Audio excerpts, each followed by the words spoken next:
Alrighty, we're live. I'm seeing bars move on mine. Can you talk on your side? Hello, hello, hello. This is me. I see bars moving for you too. Good. Um, see, we're definitive amateurs at this, but at least we can learn from our mistakes and not talk for 5 minutes without audio. All right. So Alex has no idea what Sheldon has been up to for the past 61 Necrons. I mean minutes. So Wait, has he been so typing shit for the past hour? well, why don't you scroll in? Am I allowed to look now? You're allowed to look now. I made sure Alex didn't look at what Sheldon has been up to so we can get his live reaction. Oh, there we go. Okay. Oh my God. Sheldon. No. What are you doing, baby? Sheldon. No. Why?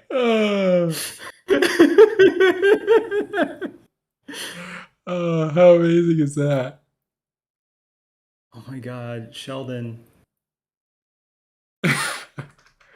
And you got a little Jesse action in there. A little Jesse action going on. Um, Like, my computer won't even load some of these emojis. It doesn't know what they are. yeah, mine either. Mine either. I'm pretty sure they're banned from North American internet. I don't know what kind of dark web Sheldon is a part of. No, we know exactly what kind of dark web Sheldon's a part of. Have a beer? I'll have a basic LaCroix. I'm exhausted, but I've had a day. I'm gonna crack one after we're done. Because if I start right now, you're gonna have to go through the core rules on your own. You'll have a beer. I'll have a day. Okay. Cool. Cool. No doubt. No doubt. No doubt. Errata. FAQ. Yeah, that happened. Yeah, coming in super hot, right after, right in time for, Yeah, that happened. yeah, right in time for SEO. SEO. There we go. I kept wanting to say LVO, but you know, 2021, 2020 I mean, time. technically in time for that too. Yeah, you're not wrong. Some cool stuff in here. I have been wanting to go through this with you. We've snipped stuff and sent it back and forth to each other, and we haven't really sat down and talked about this. So, figured while we got each other stapled into chairs chatting over voice, we might as well do this. So, errata I think are pretty easy to digest. I think most of it comes down to the FAQ, but I think the errata has some fun stuff in here. And starting out, ooh, real big. Do you like conga lines? You did. I didn't. Well, so did Gene Stealers. So did Grey Knights. So did Harleys. They're gonna have to learn another kind of dance because conga lines are gone. Funnily enough, Kinda. so did Pow. Yeah, but the nice thing about this, and there's some interesting stuff you could look at this with. The wording is very clinical in all of this. It's super clinical, Thank but God. but it's kind of good. It takes some time to sit down and actually understand, not understand, but to digest a lot of this. Let's see if highlighting shows up on the stream. No, I have it capturing a site and it's not capturing. I'll change that for the next one. I'll just capture. Oh, and it does see my mouse. Okay, cool. So for the first one, line of sight cover, basically you can't have someone concealed in cover and then chain that out for other operatives to other operatives. And this makes sense if you think about it, right? If someone is concealed in cover, they're hiding behind that cover. And you can't shoot them because you can't see them, right? So how does that person then hide the person behind them? You can't infinitely conga line that out. So what this means is you can't just have an entire string of gene stealers from one barricade all the way back to your base, your deployment completely out of line of sight. So I think that's a good change. I like that. I think that's appropriate. You know, the interesting thing about that is, Mm. so that that interaction was very clearly broken and needed to be errata. This is a Yeah. good thing. Yeah. But in old Kill Team, Mm-hmm. it was very possible to use two operatives to give each other. Here, look at me. I'm already using new terminology, but to use two operatives to give each other obscuring Mm-hmm. with your little overlapping swords, and no one ever really. I mean, Mm-hmm. people laughed about it, but no one ever like said that was a broken Mm-hmm. thing. And that's because I don't think obscuring was as strong. I mean, No, I Necron, know it's an yeah, entirely different thing. yeah, yeah. Interesting about this though, and I sent some stuff to you about this too. And I'm just going to tease a little bit of hidden tech behind this, but um, line of sight is not the same as not being able to shoot someone because they're in engagement. They're completely separate. So I have a zillion ideas about how to use that. Maybe more after SCO. I've not gone in depth through the thing you sent me. I Mm-hmm. think you might be a little off your rocker, but we need to go through it at some I point. think I'm right. I think I'm 100% right. Well, okay, fine. Fine. I'm going to talk about it. When they talk in the shooting action, let me actually see if I can bring up the core manual. That'll actually be helpful. Oh, that's this is a little ancient. Wrong one. Let's go to Kill Team 2 core manual. How about that? Alrighty. Let's get rid of bookmarks. Let's shrink this down a little bit. That should fit in frame. We'll find out soon.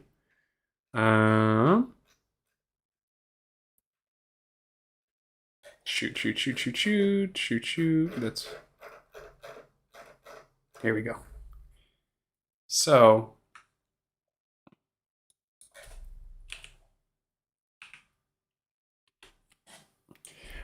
in here, select valid target. It says if they're in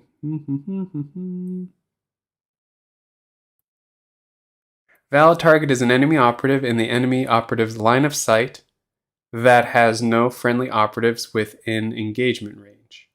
Within its engagement You already range. said something wrong there. What? The attacker selects a valid target for shoot attack. A valid target is an enemy operative in the active operative's line of sight. Okay, yeah. Yeah. That has no friendly operatives within its engagement range. Yeah. The intended target is within 1 point of a cover line that crosses another operative's base, unless that other operative is not itself in the active operative's line of sight. So you only have to satisfy being within the active operative's line of sight in order to provide cover to a buddy. Cover conceal to a buddy. So if you're in melee with an engage order, or if you're in melee without having something blocking you, like you don't have like admech, orc, you're like on the side or on the opposite side, you make it so that way if you weren't in melee, they could shoot you, but they can't because you're in engagement, you can still get cover behind that person. So line of sight so I think I'm right there.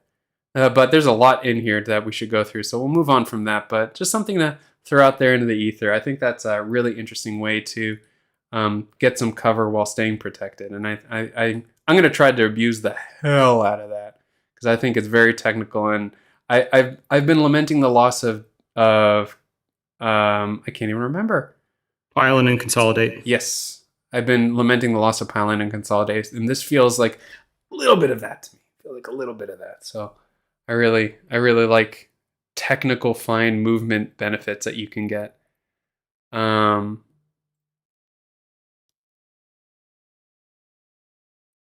Sorry, my sister-in-law was texting me because my niece has Animal Crossing questions, and then never mind, they figured it out. So I'll figure what that is later. Scalable. This was really interesting. Not much to say about this. It's just basically adding into our core manual what's going to help out with playing with 4.1 inch tall terrain. Basically, future proofing for the next box that we already know about. So nothing interesting there. I'm actually really about that because a lot of the, not just Games Workshop stuff, but a lot of the third-party stuff we have Mm-hmm. had the walls or the sections are 2.5 or 5 inches tall. Yeah. So Yeah. getting that out of the way is huge. Mm-hmm. Mm-hmm. And it's nice for them to give that now, so that way people can start getting used to it, and it's not because who knows when we're getting that box, right? It could be December, but with supply chain issues, it could be January, and a lot of people already have that terrain.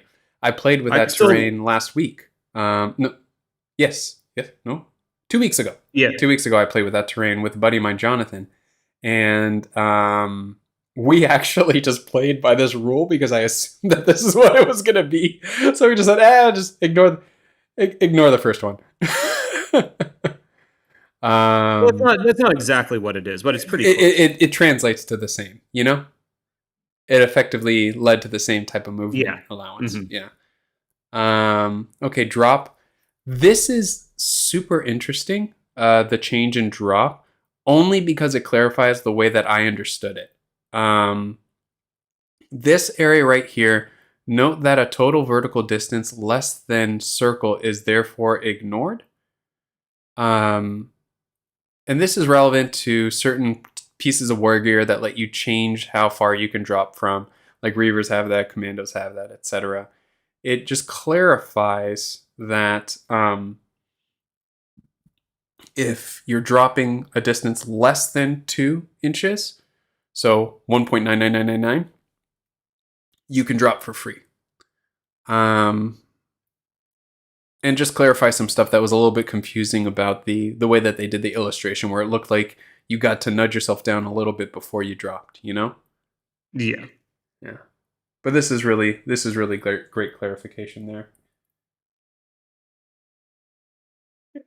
Oh, interesting. Sheldon dropping some info here. I don't think I noticed this from his packet yet. Oh, LVO towers. I don't know if he means that that's going to be in effect from SCO, but Sheldon, who's the Kill Team stream, he's the TO for a lot of the frontline games tourneys, SCO, BAO, LVO specifically, as well as some other ones that he does. He says the LVO towers will be scalable.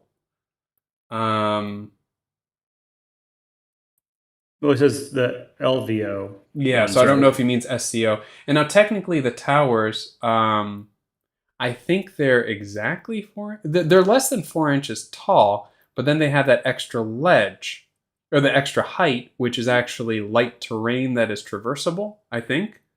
Right, so that's effectively another 2 inches you've got to go over. Exactly. So I think that by making it scalable, you're counteracting it's essentially leading to you being able to climb up for 2 circle.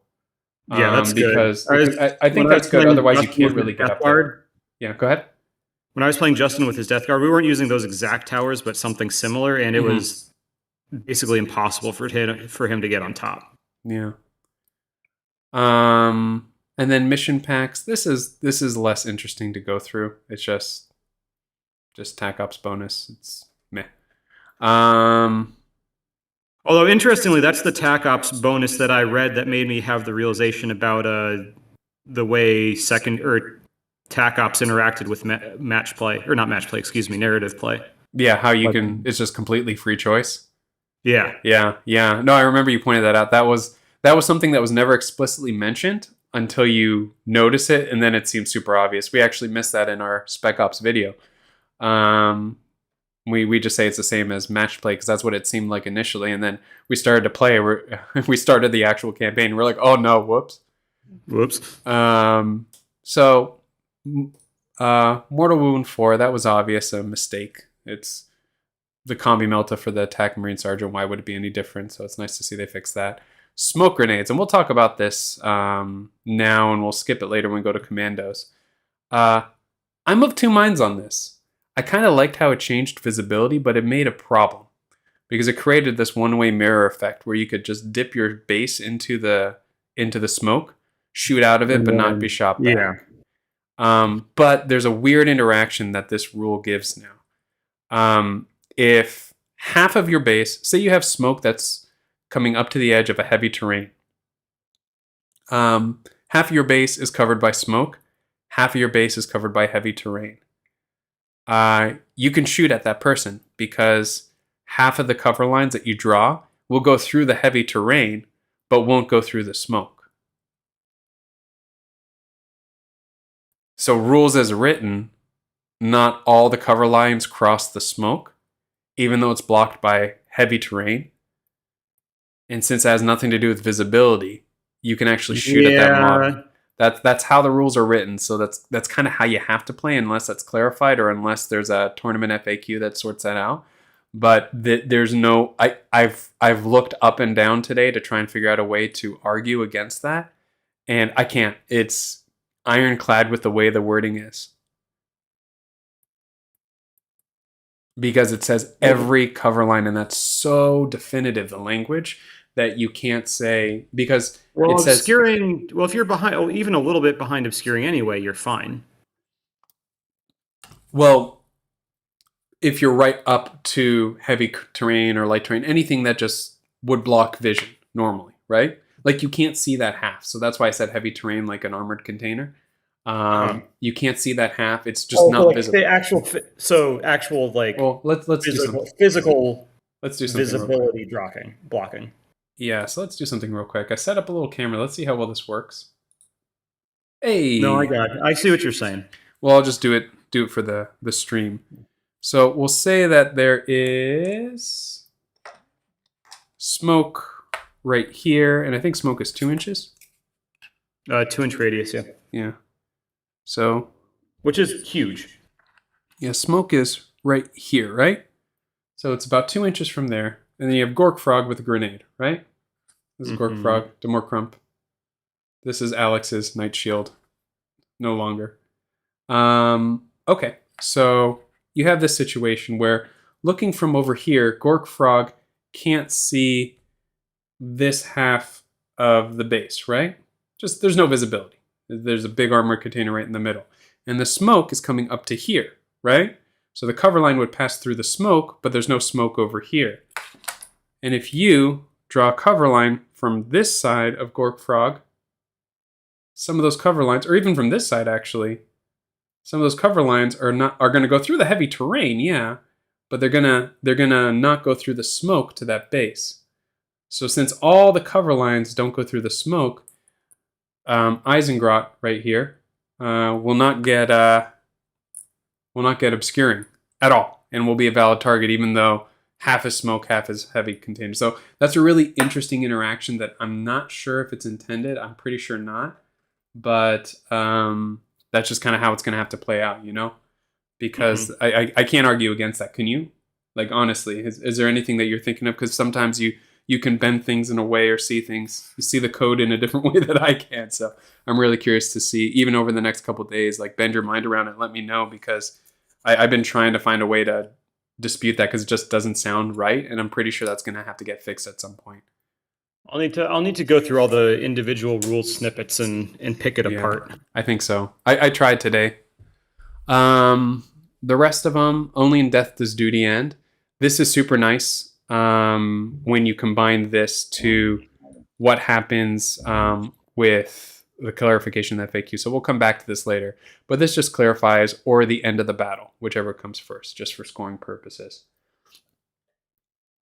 Some mistakes that are fixed, mistake that was fixed. Power Fist getting brutal, which it should have, especially on Tempester. I would love to see how many people had started building or even painting multiple Battle Sister icon bearers. I hope they didn't. Like that was very clear. Or hoping that the FAQ would not come out in time for a tournament that they wanted to go to. I would love to see like the RIP icons. Too many. This has been talked about a lot by a lot of different people out there right now. The changes to talents. I think these might be enough. Honestly, APL down to 3, and then limiting what you can do and when you can use Brotherhood of Demigods. This might be enough. They're still really strong with these changes though. But APL 3 is huge because you can't move, dash, shoot, mission action, or move, shoot, move, or charge, fight, mission action. it makes that mission action not completely free. Because usually that fourth APL, it's just like, what do I do with it, right? But the answer is usually you shoot or stab something. Yeah, you get that bonus, but now you have to choose between the extra offense or the mission action. And I think that's going to be a major shift. But then also, this tactical ploy having to happen at the end of the firefight and being limited to a fight or an overwatch action. I think this is also massive because they were so fast being able to move for free whenever. It's more about the speed being an issue and maybe even the triple shooting being an issue. Fighting is not as easy to guarantee you're going to be able to do it, especially because it has to happen at the end of the firefight. So you could just walk your guys away. You know, if you don't want to be fought, you're opened up to Overwatch at that point, but better than getting punched with full ballistics or full weapon skill. You know what I mean? Yeah. Did we ever agree on whether we think that allows a second Overwatch or not? I know I agreed with myself. I don't think you responded to that thread exactly. No. But the reason why... that whole family wedding thing really put a damper on... How dare you? How dare you have life obligations? But what it basically boils down to is that the actions listed for... under the heading for move dash fight in the core book. I'm going to pull it up right here. The actions where have universal, unique, dash, mission, blah, blah, blah. All of these headings follow with, where is it? Still count as performing the action for all intents and purposes. For example, if it performed it during this activation, it would not be able to perform the action again during that activation. This line right here solidifies that these cluster of actions, these are listed as actions. Overwatch is considered separate. So here... Wait, why are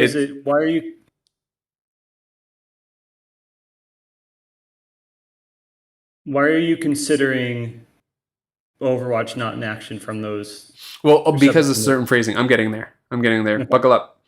So all of this, it just says that you can't perform them multiple times in the action, in the activation, right? Now, Overwatch explicitly says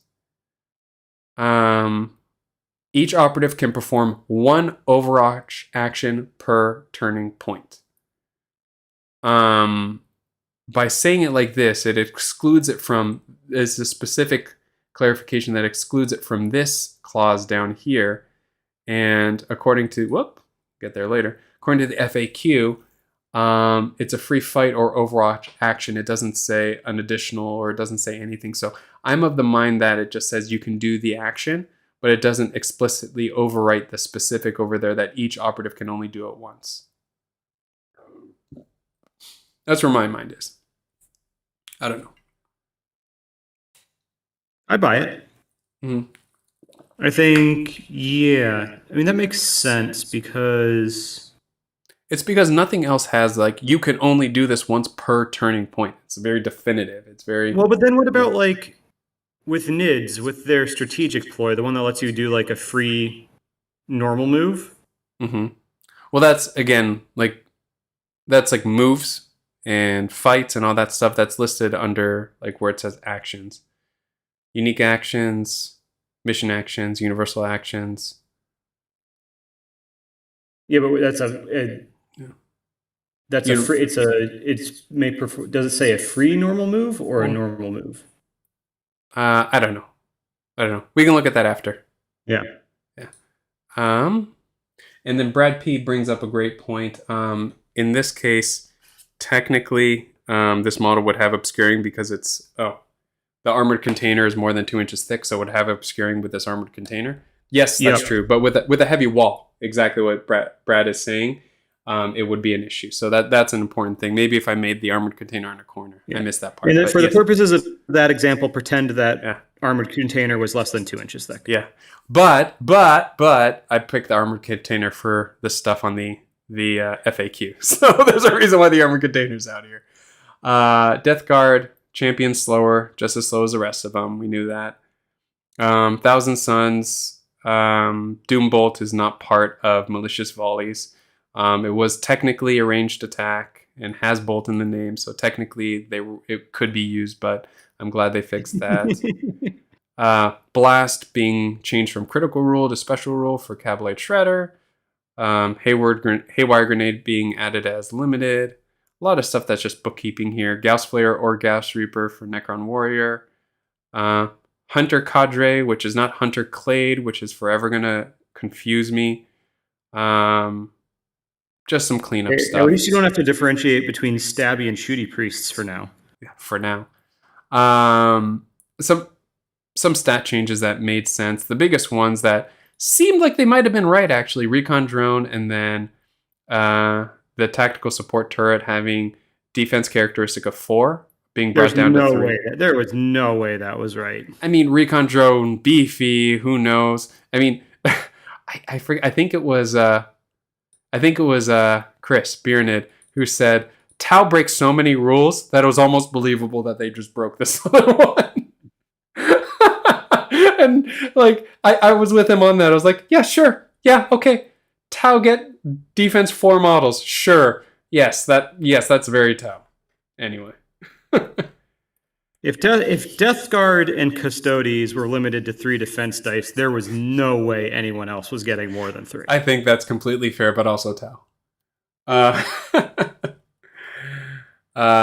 Guardsman orders. All this stuff is kind of uninteresting. We've already been doing this for 25 minutes, and I really want to get to the designer commentary. It's just some clarification of ways that we were hoping things would work, but it wasn't really obvious that they worked that way.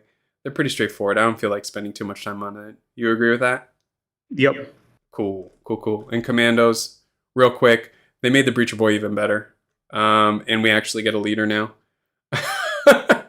And then the smoke grenades were changing the exact same way. Nothing. The Breacher Boy did not need help. By making Brutal a non-charge activated thing. Because the way that we did the gymnastics around that, because it didn't make sense for Brutal to be on crits. No.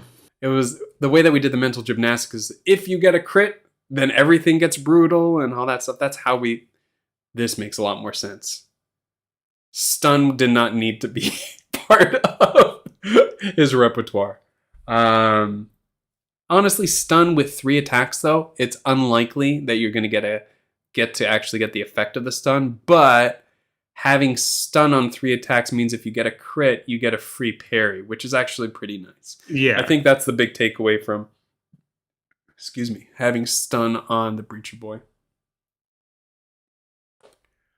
Okay. Sheldon saying Terminators might be the first D4 models. I don't disagree with that. That would make sense. That would actually make a lot of sense. Yeah. Although they would also have 2-up armor. Yeah. I wouldn't be surprised if they had a. Well, depends on the Terminators. Some better than others. For the vast majority of things, they kept their armor value. Yeah, that's true. I do not want to fight something with 2-up for defense. Yeah, no, that would be miserable. All right, let's get to the fun stuff. So, line of sight. Interesting clarifications. Really easy to understand once you understand the intent of it. And the intent is solely for terrain that does not come with the set, that they hadn't considered clarifying the rules for. All the terrain that came with Octarius, thin, right? It's splitting hairs measuring where the cover line crosses the terrain, because the point that it crosses is like a millimeter thick in most situations, right? But most of us don't play on that terrain, especially those of us prepping for SEO, right? And it's actually a very helpful clarification on both of these. So the first one, establishing cover lines determine at point in which they cross, or for specific points, yada yada, for cover and obscuring. Basically, and I think you helped me out with this, Alex, because I had a fairly good understanding of cover lines. But the key word for how you check for cover and check for obscuring is that the shooting model picks the point on the active operative. And that's the point that all cover lines are drawn from. And if any cover line satisfies the obscuring, distance measurement or the cover distance measurement. Any of them, not just the one single line that you choose as the active operator. Then they get cover or they get obscuring. You helped me with that. I was a little grumbly when I realized I couldn't sneak around as far as I wanted to shoot your rust stalker, but you helped me clarify that. And I think that's an important thing. The entire cone does matter. The agency that the shooting model has is where that cone starts from. It says something about the clarity of their rules writing that I needed a 300 level logic class in order to parse all this. Yeah, I mean it's hard to get. It's really hard to just like look at these rules, read them, got it, right? Mm-hmm. But it's led to far less rules disagreements than last edition. Yeah. Once you parse it out, it's better. Yeah, 100%. So for this one, not the simplest to get there. Yeah. So for this one, where they have this example right here, basically they're saying, hey, I'm measuring across this. Let's assume this terrain feature they have has a window that they're shooting through, right? But it's a very thick piece of terrain.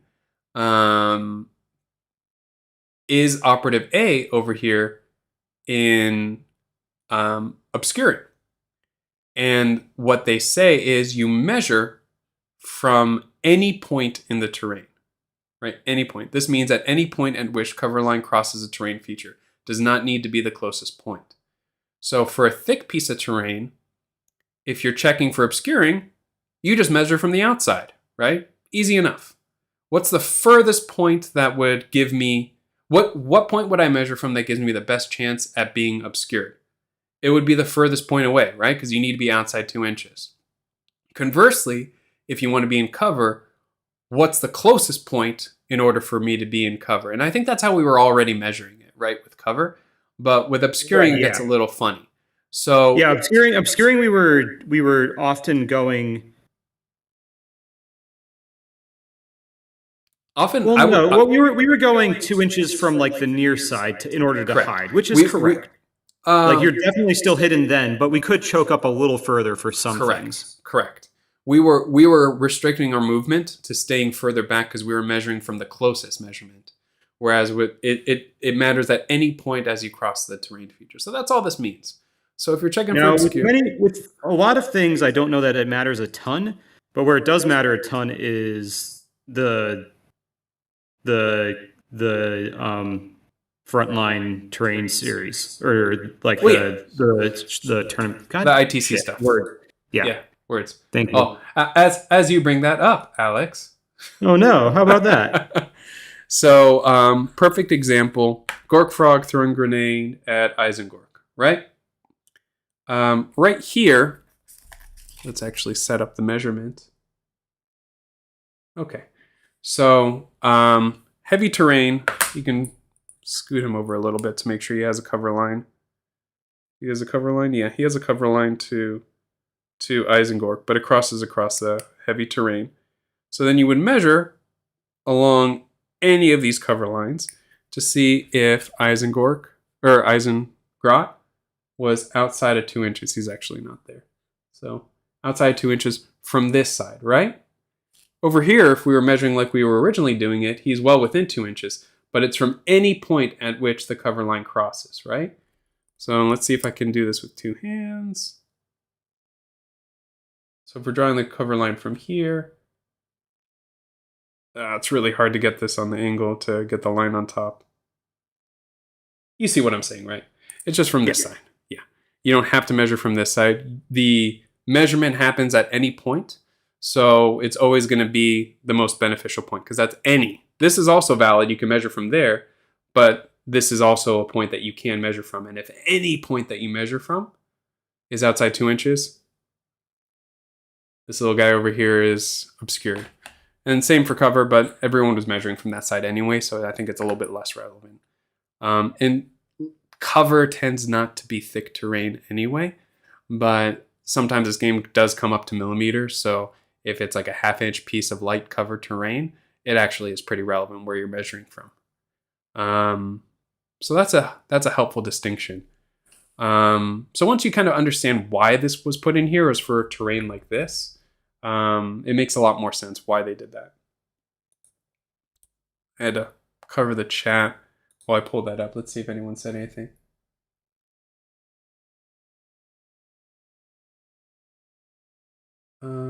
Brad P. I do not think they intend for a single line over 2 inches make you concealed, since you can look at their figure and see that they were. I'm not sure what he means by that. He says obscure, not concealed, but I'm not sure. I'm not sure I understand that sentence. I'll just move on, and if you could clarify that, I'd be happy to answer that, Brad. Okay. Does that mean the active operator within triangle feature that is obscuring the whole terrain feature? Oh yeah, this goes to this example right here. So basically the whole being within triangle of a terrain feature, do you get to ignore the whole heavy terrain thing? And we kind of knew this in our gut. You can't ignore the whole thing. What's up? It's specifically clarifying that you can't ignore the whole thing. Yeah, that's why. Sorry, I might have misspoke, but you can't ignore the whole thing. Previously, you could, is what I'm saying. So we actually, in our gut, we knew that really wasn't good, the right way to play, or not really that fun. So for large pieces of terrain, like for these armored containers, we considered each wall to be a separate heavy terrain feature.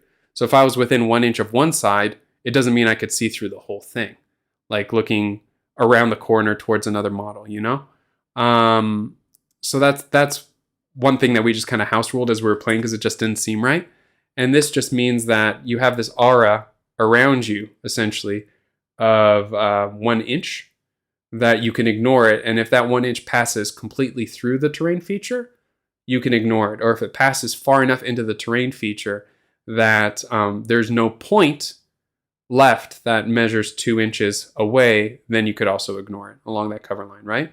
So if you tuck up, like say it's, I don't know, say they're 1 inch away from the opposite side, it's 1.5 inches thick. If you touch that wall, you ignore 1 inch of the heavy terrain. So the closest cover line they can draw is 1.5 inches, or the longest cover line they could draw is 1.5 inches. Therefore, you can ignore it, right? Even though there's still a half inch left. Because you essentially cancel out their obscuring. Yeah. Does that make sense? Makes sense in my brain, but my brain's a scary place. I think it makes sense. Okay. Then again, I'm familiar with your brain. Yes. Alrighty. Characteristics. This was in need of clarification because there were, I did see some arguments about this popping up here and there. What does it mean when you add triangle? Is it 3 circle triangle, or is it 3 triangle plus 3 circle plus 1 triangle? So that was a nice clarification. Another clarification that your dash is unaffected by being injured, or any kind of movement modification unless it explicitly calls out dash. And then interestingly, this FAQ question right here, we actually had a conversation about this 2-3 weeks ago about does the commando knob actually get 3 APL and 3 points towards that APL? Does he raise his APL and actually get the 3 points to use? And the sequence of events that we parsed out was you select a model to activate, you change its order, and you then generate APL. And that's exactly how they essentially say it here. Things that happen right at the... Go ahead. Yeah, no, it's... If you read closely, it's explicitly stated in the rules. Like, that's how it works. Yeah. But it's not the most obvious thing in the world, and it's absolutely a good thing to like throw into an FAQ and be like, yeah, this is how it works. Yeah. I'm glad that we came to the same conclusion, though, because I would have been sad if we patted ourselves on the back with figuring it out, and they're like, actually, no. Yeah. I'm like, oh, I guess I don't know this game. Moving. This is interesting. I don't know how I feel about this. I know how you feel about this with the first moving one, but you can essentially dangle a base over an edge. As long as it can stand there. Now let's go back to the camera over here. So the one thing to be aware of is, yeah, I could dangle my base over here, but this is still heavy terrain. And well, let me see if I could do this. Let's actually kind of do it like this. If I'm dangling over, let's say I'm on the top now. If I'm dangling my base over the edge just because that's where I could get with my movement, and I stand there, and I'm shooting down here, my cover line is going to pass through the heavy cover, right? And I'm not within an inch of it if I'm dangling over. So it might not be beneficial to try and overhang because you might actually not get those shots on the vantage points if you're overhanging. You need to be a lot closer in order for you to not have a cover line that goes through that you can't ignore by being within 1 inch of the other side of that heavy terrain, right? So the dangling back here, yeah, it's going to make you a little bit more agile to get up onto higher places if you're on a 32 millimeter base, right? But you still have to be aware of what your cover line is drawing, and the further back you are, the harder it is to shoot down without clipping more than 1 inch through the opposite side of that heavy terrain, and therefore giving the other person obscuring because you're shooting through that heavy terrain that's below you. Because they ignore stuff shooting up at you, but you don't ignore stuff shooting down. So I'm kind of okay with this ruling just because on terrain pieces like this, you're actually not going to realistically get at the shots that you want because of clipping through the terrain. Yeah. And I think that, I mean, to what you were, I was playing games with my or anyone with 25 millimeter bases was playing this game already of like hopping up and down levels. Yep. Because with the 25, it's possible to be within an inch and do that. Mm-hmm. But now the 32s and 40s can do it. So my infiltrators like it, or my Sicarians rather. Yeah. Well, it gets them to an advantageous point. Mm-hmm. Because you can't get shot if you're on the same level in light cover and concealed, right? Mm-hmm. You have to be within 2 inches elevation, vertical elevation. So it's helpful. If you're not planning on shooting, you just got to be very careful about where you're drawing those lines. Horizontal movement counts when climbing and dropping. The 1 inch isn't free. You just have to be within 1 inch to climb and drop. This whole being within 1 inch is kind of strange because you can partially move to then climb. They explicitly say that. So you can move to get within 1 inch and then climb. It doesn't matter. Like this getting within 1 inch to actually climb or drop, it doesn't matter because it could happen at any point in a movement. It's very strange that they cling to this. But yeah, you have to measure all your horizontal movement. The way that we shorthand this is that we just calculate how much movement we get taxed to climb or drop, and then just subtract that from the total horizontal and measure the horizontal. Yeah. That makes it easier, at least. Mm-hmm. This one can fly, let you freely move out of engagement range with a normal move. No. In a very long, confusing way, they just say fly does not let you do anything that you couldn't normally do. It just lets you fly over other bases during a movement. But if you couldn't normal move normally, you can't normal move with a fly. You would have to fall back. And then moving up angles and stairs. Again, that's just helping people parse out what to do with non-GW terrain, because even their next set doesn't have slopes and stairs. How's chat doing?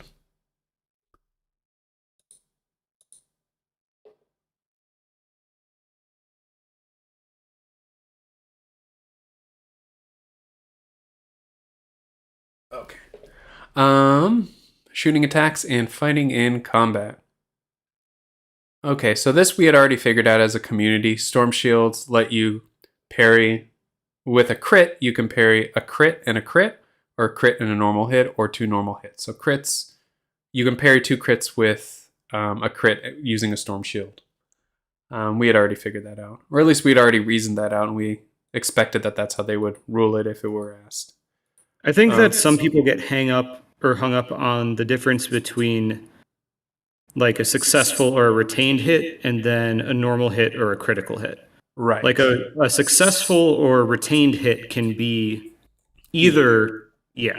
Mm-hmm. That's the catch-all for both of them. But then, yeah, as long as you kind of like you silo those words in your brain, retain just means it was successful, irrespective of how successful it was. then I think it's really helpful to that. In one of the first videos that Glass Half Dead did, he emphasized how important the word retained is. It comes up a lot, and it's so important to the language of the game. And he was spot on with that, because it's like exactly like you said. Like, if you understand the difference between retained and normal hit, critical hit, this is clear, right? Mm-hmm. Okay. This was actually a surprise. In previous kill team, everything had fists.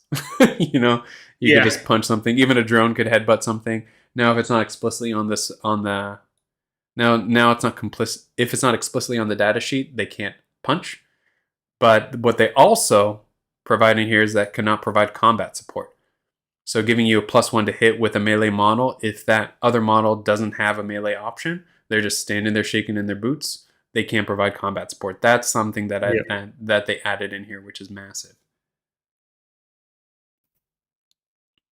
Okay. Okay, and here's the whole rule that I was alluding to before about how only Death to Zudian and similar things got a massive nerf. In how melee works, you cannot resolve successful hits if you're incapacitated. The way these ploys work that let you stick around is that you're actually still considered incapacitated, so you can't fight again. This was leading to, and I was guilty of doing this too. Technically, you could initiate. You just can't. Action. You can't hit. You just the second you start trying to hit someone, the rules go, "Oh wait, you're incapacitated, and you have to stop." Okay, fair. You can fight. Yes, it would be incredibly silly to do so. Yeah. You can't resolve successful hits. I'm thinking about the implant tag. Yeah, I was just thinking that. I just had that same thought. I think it says instead of dealing damage with a hit. So I think you still have to execute. I'm gonna go grab my book. You're gonna go get it? Okay, I'm gonna move on with the stream, because I think these are not as important. When fighting in combat or making a shooting attack, operative has multiple special rules. Critical hit would take a big time. This is a really, really. I'm glad that they had this ruling here, because in essence, the way that it works up until this point is that the person with initiative would decide. So even if your opponent has initiative, they would decide the order of events for your models and your decisions, which felt really wrong to me. I didn't like that at all, but that's how the rules carried it out if anything were to happen simultaneously. I don't think there's anything in the book that actually works like this in the game right now, but this is definitely good for future proofing, because it says that the controlling operative in this specific situation, the controlling player controls their operative, which is great. Rewinding a second. Well, one second. Let me answer. Yeah. Let me answer this. Super Cow just asked, so what do you do with only in death does duty and fall back and shoot? Yeah, there's no restrictions on shooting.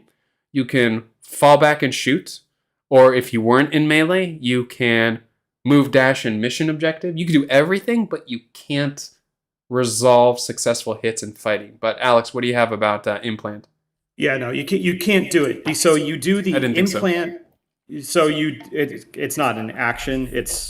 But you do the implant thing. When you would strike, and the strike is one of the two choices you do with the dice, and you can't even use the dice when you fight. That's what I thought.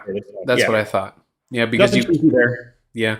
Oh, but what if, man? That would have been great. It's like, I cannot die. You get an implant. Here, take my gene seed. Yes, that's how it works. Hey, Smallest Chili. Good morning. It always throws me off when you say good morning at 8 p.m. for me, but hey, here we are. Time's weird. If an operative has a rule that allows a specific combat or shooting attack, can it do so with a limited weapon? This is actually pretty funny too, because a couple weeks ago, I got asked by Monkey Mod, who's responsible for a lot of the TTS scene, a lot of the photo scanning stuff. Great guy. He asked me with the Daka rule, can he use Combi Scorcha twice? Because limited special rule, etc., etc. And I sat down for a good 2 hours looking at everything and making sure that I had it straight before I gave him my opinion on it. And I said, yeah. And it's supported right here. If you have a limited special rule, but somehow able to repeat a shooting attack in the same activation, then you could do limited twice. Combi Scorcher with Daka Daka Daka. It's still a thing. Oh boy. But the Scorcher profile is limited for it? It's limited. Interesting. Yeah, and I don't disagree with that. It's not bad at all. And ideally you're not using it more than once. Stuff is. Yeah, I think so. At least the ones that I've taken a close look at. And then this seems right. Specific overriding the general. Basically, if something says treat him as injured and the other thing says no, I'm never injured, then never works. Just whatever language is more definitive and absolute would take precedent, which I think is fair. Overwatch count as activation? No, it's an action. That's good. That's good to know because that's helpful for only death does duty end. I think that's the only time where it's really relevant because you can still Overwatch with the rest of your guys without killing off your ODD. OD. And then this one. Operator would be injured from more than one rule or effects by once. Has fewer than half its wounds remaining within blah, blah, blah, blah, blah. No additional effect. Yeah, you can only be injured once. Doesn't stack. Most of the stuff in this game, kind of like how they did with Ninth, they limited stacking buffs and debuffs to maximum of one change in one direction. So it's nice to see that this doesn't stack. Keeping things consistent.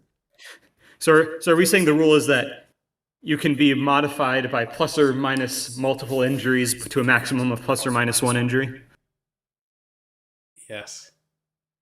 Don't break my brain. I like it. I'm gonna swarm you with Vanguard, and you're gonna be quadruply injured. Yeah. Okay. I really don't like that they do that. No bueno. I think this is an important clarification. I honestly don't think that the cheekiness that people were doing with the Fortify option actually holds because I think the way that the Fortified ruling is, see if I can call that up real quick. Matched play. Let me see if I can pull up the sequence here. The way that Fortify reads, set up an additional barricade within Pentagon of drop zone, and then set up barricades has specific rules. So I'm not going to spend too much time on that, but I didn't really agree with how you could potentially set it up on a terrain feature because the rules for setting up barricades explicitly say you can't. So even though Fortify happened later, it says set it up. Yeah, I just assumed that it followed the same rules as I did too. The other ones. I did too. Yeah. Consecrate Ground, this has been something that's gone over a lot in the community. And this has to do with how action points are generated. The rule of thumb that's helpful to understand is that if it takes an action to generate an APL for the same model, then you've already generated your APL in order to actually carry out the action, so you can't gain more points. The only thing Consecrated Ground does is give you that buff, but then also gives you an additional APL for the purposes of controlling the points. So that's where Consecrate Ground comes, and anything that would happen to act similar to that in the future. Rob and Ransack is correct in the book, not in the misprinted card. Hopefully they distribute those cards as prize support at something, so we can have a proper card. I had to print out a paper to put it on my Rob and Ransack, just so that way it read the way it should. And then finally for the kill zone scrap pile, you could charge over after a dash, which blows my mind. I don't understand why they made that call. I disagree with this, but hey, this is the world we're living in, right? I don't know why scramble over being counted as a normal move still holds and you can't charge after that, but you can dash and charge over. Like there's some inconsistency between the two, scramble over and charge over, but you can dash and charge over apparently. In reading between the lines, I think they're trying to keep the scramble piles from being like too restrictive. That's fair. I do really like the idea of running up and sliding across the hood of a Yeah. of a scrap pile and then punching someone with a power fist. I think that will be fun, and I'm gonna actually work really hard to make that scenario happen. Very Dukes of Hazard, Orcs of Yep. Hazard. Wow. Wow. Ruling for the fleet strategic ploy, saying that you can normal move or fall back after a dash or vice versa. It doesn't let you string other movements together. Heavy weapon platform cannot overwatch. Well, no, it's not that it doesn't let you string other movements together. It's that you have to do them concurrently. Yeah. You can't like move, do something, and then do your Oh, thing. I misunderstood how fleet originally worked then. That's my bad. I thought the clarification was, could I fall back a normal move? Yeah. No. Yeah. It says you may do it with the normal move or fall back. I remembered wrong. My bad. Thanks for clarifying that. But it's so the clarification here is that it has to happen concurrently. You can't normal move, shoot, then dash. Right. Yeah. It's making you faster. It's not making you more agile. Yeah. I guess. Yeah. That trick is reserved for the Daka boy. Yep. Heavy weapon platform can't overwatch. And you can't operate a heavy weapon. The Guardian Defender can't then trigger an overwatch as well. So they can't neither. Don't no overwatch for the heavy weapon platform. Prismatic They blur. seem unwieldy to use.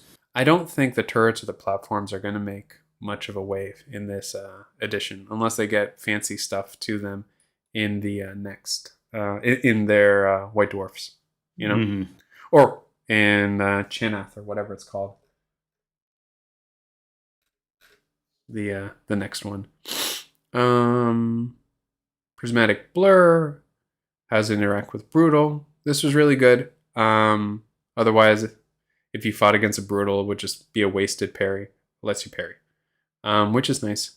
I agree with that. Otherwise, it's a little bit of a feels bad. Stand and fire tactic with Hunter Cadre. More than one profile. Can I still select a profile to use even if it isn't a shooting tag? Yes, that seems like how it's supposed to work. Stand and fire is the shooting and melee. And then does camouflage field abilities with the stealth battle suit interact with indirect? It still goes off. Yeah. Indirect only gets rid of the cover. It doesn't get rid of their special ability.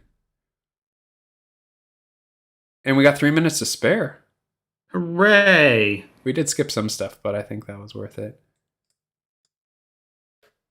This stuff is the most chunky part. This right here. They do a good way of explaining it if you take your time and if you read it with the intent of understanding why they had to make this clarification. This one and this one specifically. So it's nice, and it's nice to get these rules clarifications before a major tournament. So I'm really happy about that. Also tell you what I'm really happy about, Alex. What? Breacher Boy. Yeah, I know. You know what I'm unhappy about? What are you not happy about? Breacher Boy. Oh, but he loves you. He's coming to give your back line a hug. It will be interesting because with only 3 attacks, yeah, with the Vanguard, like there's a 50-50 chance he doesn't even kill him. Yep. He's not as strong. You have to pick your targets very carefully with him. Don't throw Rust Stalkers at him, though. They did not like him. Yeah, that's a mistake. I gotta wait till he's weaker for that. Well, you got him with a third one. Yeah, well, that was too many. Alrighty. Let me just take a look at the chat. I'm gonna move this in front of me now. See if there's anything we missed. Chat was way off on the side for me, so I did not see much of chat while we were doing this. I apologize, but yeah, Sheldon saying Dire Avenger Exarch with 2 Shuriken is not supposed to have melee. He had even asked them about that. He had sent up a message.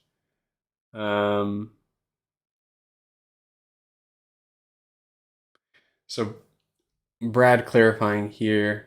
On the vantage point, they're really not clear how the guy on top treats the floor if there is no other wall in the shooting direction. Well, that is true, but I kind of look at it with the thickness of the angle that it's cutting through the floor and the opposite side of the wall, because at least we have clarification now that you're ignoring the heavy terrain within 1 inch of your base. So that first 1 inch line of your base, you're going to ignore heavy terrain. So that would include the floor too, technically speaking.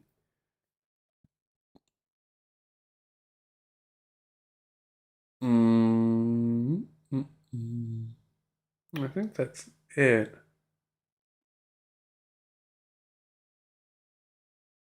Yeah, I don't see anything else that jumps out to me. Wish there was a way to highlight questions. There probably is a way. I think if people at strategic advantage with questions that they want us to see, that might be better. Maybe we say that at the beginning of our streams from now on. Hey. That's not a bad idea. Yeah, I think I like that. So it pops out, because I think if you do at strategic advantage when you pop out a chat, it shows up as yellow. I think. Anyway, cool. I'm excited. I like this. Cool. No doubt. I think this is good FAQ. I think on the whole. Yeah. It clarified a lot of things, and selfishly, I'm excited because the Custodes nerf means that I think I can play Hunter Clade at SCO. I think the Custodes nerf means that you could play anything other than Custodes at SCO. Yeah. Well, I mean, I wasn't going to play Custodes, but I don't think Hunter Clade could have beat old Custodes. Yeah, I think Commandos would have struggled, honestly. Like, setting up scenarios and doing the math and just parsing out, like, okay, this is what would happen, turning point 1, these are the attack ops I would take, all that kind of stuff. Like, looking at a lot of it, like, it would have been, I would have had to get lucky saves, and I would have to play against a player who didn't know how to effectively pilot them perfectly. And good chance that there's going to be people there piloting them perfectly with 4 models or even 7 models. You free up a lot of mental bandwidth to make very smart decisions, you know. So they definitely were the boogeyman. I think these are enough of a change to at least, I don't want them to be weak, because that would really, because they were weak last edition, and it's not fair to knock them down for being overtuned. But I feel that this might at least rein them in, and we'll see what happens with the upcoming tournaments. I'm excited. Sheldon, how many people are we at for SCO? Is that something you can disclose? While we wait for that response, it seems that if you do at strategic advantage, it does highlight it, which is super nice. Luke Sciana says, "Why are Tau the best? They're not." People find them to be the best because Gundam. That's the right answer. And Sheldon saying, "If we pay you for them, can we see them better?" I don't know what he means. That was a statement, not a question. He was saying it's a thing, but that's not going to be a thing. Oh, if you donate with the chat, yeah, please don't do that. No, we don't want money. Don't pay to highlight your things. Just at strategic advantage. Yeah, 12 a month ago. I think it'll probably pick up. And if it stays low, that's honestly, it's a tough time for people to make a commitment. World's weird, right? But that's okay. And Luke's saying, "Well, you're wrong, so that's just your opinion, man." Oh no, Ben threatening to empty his pockets. Well, if you end up emptying your pockets on our stream, I'm donating it to a doggy shelter. So you might as well just donate it to a doggy shelter if you're going to start throwing money at this. Please don't. Alrighty, I think that's good for tonight. Yep. Alrighty. Bye, Internet. Good night, y'all. Till next week.